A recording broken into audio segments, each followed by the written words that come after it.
میں ایک کرسچن کے طور پر پلی بڑھی. میں کیتھولک چرچ جاتی تھی. مجھے یہ بہت ہی رسمی اور منافقانہ سا لگتا تھا. یہ مت کرو، یہ مت کرو، اور اتنی شدت سے زور دے کر یہ بات کہی جاتی جیسے وہ خود ہی خوف زدہ ہوں. اور مسئلہ یہ تھا کہ جب میں سوالات پوچھتی تو کبھی ان کا جواب ہی نہ ملتا. تو اسلام کے متعلق پہلے آپ کے خیالات کیسے تھے؟ ہم امریکیوں کو ایک بہت ہی بڑا جھوٹ پڑھایا گیا ہے کہ مسلمان کتنے برے ہوتے ہیں، اور ہمیں بس یہی نظر آتا ہے کہ کچھ لوگوں کی فوٹیج ہے جو سڑکوں پر اللہ اکبر کے نعرے لگا رہے ہیں اور بس لڑ رہے ہیں. پھر میں لاس اینجلس گئی. میں نے بہت سی سیلیبریٹیز کے ساتھ کام کیا، کانیے ویسٹ، اسنوپ ڈاگ، فیرل. میں بس ایک ڈریم لائف گزار رہی تھی. میرے پاس پیسہ تھا، میں گھومتی پھرتی تھی، لیکن جو ہی آپ انہیں پا لیں تو پھر سمجھ نہیں آتا کہ آپ کیا کریں. ہالی ووڈ میں کہوں گی کہ ایک بہت زیادہ اندھیری جگہ ہے. اس کے ثبوت کے لیے کسی بھی چائلڈ ایکٹر سے پوچھیں کہ خودکشی کی شرح اتنی زیادہ کیوں ہے، کیوں یہ تمام سیلیبریٹیز ضرورت سے زیادہ ڈرگس لے رہی ہیں، اور آخر ان میں سے کوئی بھی خوش کیوں نہیں ہے. وہ سب جیسے کوئی گمشدہ چیز تلاش کر رہے ہیں. مجھے کہیں سے قرآن کا ایک نسخہ مل گیا. میں اسے پڑھے بغیر نہیں رہ سکی، میں اسے خود سے دور نہیں کر سکی. مام، میرے پاس آپ کے لیے ایک نیوز ہے. کہنے لگی، او میرے خدا، تم مراکش اکیلی جا رہی ہو؟ میں مراکش میں اتری اور پھر وہاں سے میری زندگی ہی بدل گئی. جب آپ نے کلمہ پڑھا تو کیسا محسوس کیا؟ عربی میں وہ کلمہ پڑھنا انتہائی مشکل تھا، مگر دل سے پڑھنا انتہائی آسان تھا.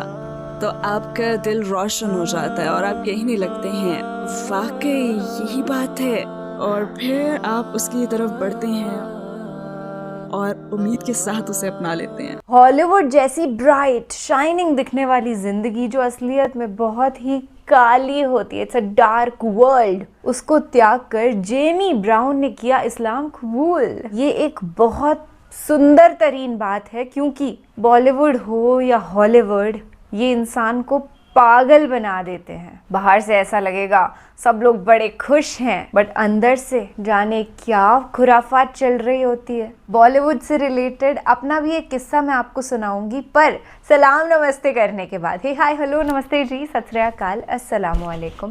میں ندھی شرما انڈیا سے، اور پہلے میں بے حیا کانٹینٹ بنایا کرتی تھی. بہت اس سے آپ کو مشہوریت ملتی ہے، فیمس ہو جاتے ہو آپ، پر اندر سے اتنے کھوکھلے بھی ہوتے جاتے ہو آپ. آج کے وقت میں اگر ہم بالی ووڈ کو آبزرو کریں تو یہی دکھائی دیتا ہے کہ موویز اگریسو ہوتی جا رہی ہیں اور زیادہ بے حیا ہوتی جا رہی ہیں. سیکس جو ہے اس کو فورسفلی دکھایا جا رہا ہے. تو میرے ساتھ ہوا کیا، ایسے ہی ریلز بناتے بناتے پاپولیرٹی اچھی گین کر لی.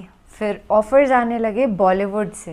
زیادہ تو نہیں آئے، 2 آفرز آئے، اینڈ ایک میں سلیکٹ ہو گئی. پھر بعد میں پتہ چلتا ہے کہ یہاں تو ڈائریکٹر کے ساتھ، پروڈیوسر کے ساتھ کمپرومائز کرنا پڑے گا. ابھی کمپرومائز کا مطلب کیا ہوتا ہے؟ Literally you have to do it with them.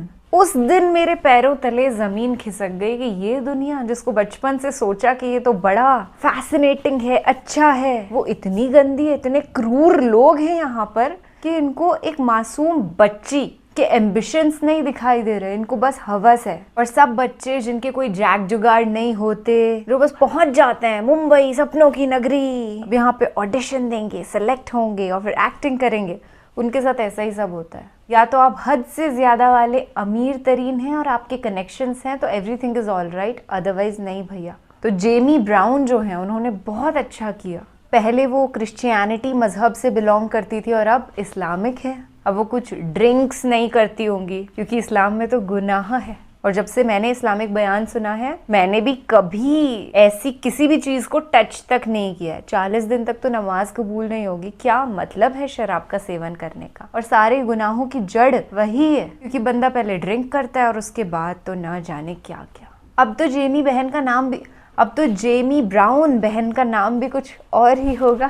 چلیے ان کی گفتگو سنتے ہیں، اس کے بعد ہم ہماری یہ جو پیار بھری محبت نما تفصیلی گفتگو ہے اس کو برقرار رکھیں گے. السلام علیکم سسٹر جیمی براؤن، ہماری دعوت قبول کرنے کا بہت شکریہ. ٹورڈز ایٹرنیٹی میں اپنے ساتھ آپ کو دیکھ کر ہم بہت خوش ہیں. میرا پہلا سوال یہ ہے کہ جیمی براؤن کون ہے؟ کیا آپ اپنی زندگی کے بارے میں ہمیں مختصراً بتا سکتی ہیں؟ السلام علیکم. سب سے پہلے مجھے دعوت دینے کا شکریہ، میں اس پر بے حد شکر گزار ہوں. میرا نام جیمی براؤن ہے.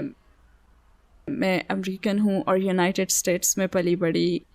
کرسچن کی حیثیت سے بلکہ بچپن سے ہی میں ہمیشہ مختلف ریلیجنس میں دلچسپی لیتی تھی. ان کا کیا مطلب ہے، یہ کسے مانتے ہیں، اور جب ذرا بڑی ہوئی تو چرچ سے میرا واسطہ پڑا. پھر میں لاس اینجلس گئی اور ہالی ووڈ میں کام کرتی رہی. جب مجھے کہیں سے قرآن کا ایک نسخہ ملا تو اس کی بعد سب کچھ تاریخ کا حصہ ہی بن گیا. کیا آپ ہمیں اپنی اس زندگی کے بارے میں بتا سکتی ہیں جب آپ ہالی ووڈ میں تھیں؟ آپ کیسی زندگی گزار رہی تھیں؟ آپ کا ہالی ووڈ کا سفر کیسے شروع ہوا؟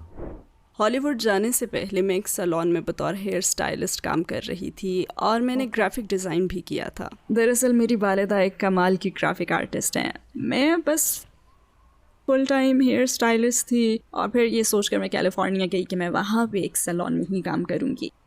مگر پھر فوراً ہی میں انٹرٹینمنٹ انڈسٹری میں چلی گئی. ہالی ووڈ میں ہمیشہ یہ بات کہی جاتی ہے کہ آپ کیا جانتے ہیں یہ اہم نہیں ہے، آپ کس سے جانتے ہیں یہ اہم ہے، اور یہ بالکل سچ ہے. وہاں میں اپنی زندگی کی سب سے حیران کن شخصیت سے ملی جس کا نام لیسا بیٹوی تھا. اس نے مجھے ایک دن دیکھا جس دن ہم ملے تھے، کہنے لگی تمہیں نہیں پتا مگر میں تمہاری زندگی بدلنے والی ہوں. میں ہیئر سیلون سے پروڈکشن میں چلی گئی اور پھر میں نے خود کو ایک ٹی وی شو کے سیٹ پر پایا اور میں نے سوچا واو میں یہ کر سکتی ہوں. یہ کرسی کے پیچھے کھڑے ہونے سے زیادہ پر لطف ہے. اور کئی لوگوں کے سٹینڈرڈز کے لحاظ سے میں یہ کہہ سکتی ہوں کہ میں ایک ڈریم لائف گزار رہی تھی. لیکن پھر جیسے جیسے چیزیں آگے بڑھیں میرے اندر اطمینان اور کامیابی کا احساس کم ہوتا گیا. میں بیورلی ہلز میں رہ رہی تھی، میں ایک شاندار جاب کر رہی تھی، میرے پاس پیسہ تھا، میں گھومتی پھرتی تھی، بہت مزے کی زندگی گزار رہی تھی. پھر بالآخر میں نے سوچا یہ واقعی مزیدار زندگی تو ہے مگر اوکے اس کے علاوہ اور کیا ہے. جیسے آپ اپنے مقاصد پا لیتے ہیں نا، وہ مقاصد جنہیں آپ نے اپنے لیے گھڑ لیا ہوتا ہے، جو ہی آپ انہیں پا لیں تو پھر سمجھ نہیں آتا کہ آپ کیا کریں. بہت سے لوگ سوچتے ہیں کہ یہ چیزیں آپ کو بہت زیادہ خوش کرتی ہوں گی مگر نہیں، بالکل ایسا بالکل نہیں ہے. یہ ایک زیادہ بڑے اسٹیج پر نارمل لائف ہوتی ہے. آپ کو فوراً ہی یہ احساس ہونے لگتا ہے کہ ان میں سے بہت سے لوگ خوش نہیں ہیں. ہالی ووڈ میں تو تقریباً ہر چیز ہی نکلی ہے.